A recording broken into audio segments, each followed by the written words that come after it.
كان يا مكان في جسم مولود لسه منور الدنيا. جهاز عصبي متحمس يبدأ الشغل. قلب بيقول أنا جاهز أنبض. وحتى العظم بيقوله أنا مستني الإشارة. بس فين الغدة الدرقية؟ يا ترى راحت فين؟ الكل بيسأل عنها بس هي لسه تايهة. إما مش موجودة أصلا أو جت متأخرة أو جت بس صغيرة وخجولة. ودي بداية لرحلة اسمها قصور الغدة الدرقية. يعني إيه؟ يعني الطفل اتولد لكن الغدة لسه ما اشتغلتش.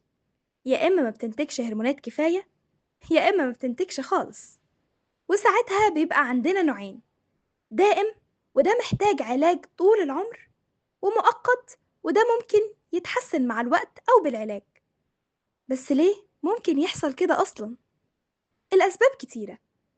ممكن الغدة مش موجودة، أو راحت مكان غلط، أو مش كاملة النمو، أو في خلل في تصنيع الهرمونات بسبب طفرات جينية، أو نقص في اليود عند الأم، أو الأم مثلا كانت بتاخد أدوية مضادة للغدة، أو حتى مشاكل في الغدة النخامية اللي بتدير الغدة الدرقية.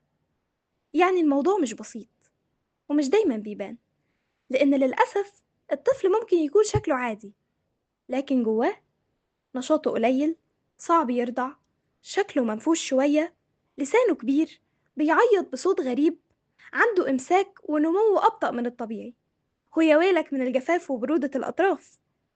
ولو الغدة فضلت ساكتة كل الأجهزة بتتأثر. الجهاز العصبي تأخر ذهني، القلب بطء في ضرباته ودهون زيادة، العظم والمفاصل ألم وضعف، الهضم إمساك وزيادة في الوزن، البشرة والشعر جفاف وتساقط، التنفس ضيق، ولو الغدة كبرت تعمل مشاكل، الأعصاب الطرفية متخدرة، الرضع تأخر في كل حاجة من أول الجلوس لحد المشي. بس في محقق عبقري بيظهر في أول أسبوع من عمر البيبي: تحليل الكعب. بنقطة دم واحدة نقدر نكتشف القصور ده بدري، ولو اكتشفناه نبدأ العلاج فورا. العلاج بسيط بس دقيق. أقراص ليفوثايروكسين الهرمون البديل يتاخد بانتظام، يتابع الطفل تحاليل دورية، وبكده نرجع الغدة تشتغل حتى لو صناعيا.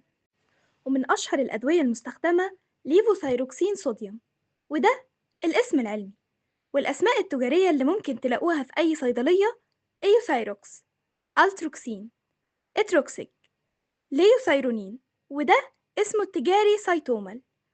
وفي نوع أقل استخداما اسمه أرمور ثايرويد، وده مستخلص حيواني مش بيتوصف لكتير من أسباب دينية وطبية. بس أهم حاجة مش اسم الدواء، المهم إنه يتاخد بانتظام وبجرعة مظبوطة ومتابعة دقيقة من دكتور الغدد. بس الوقاية دايما خير من العلاج.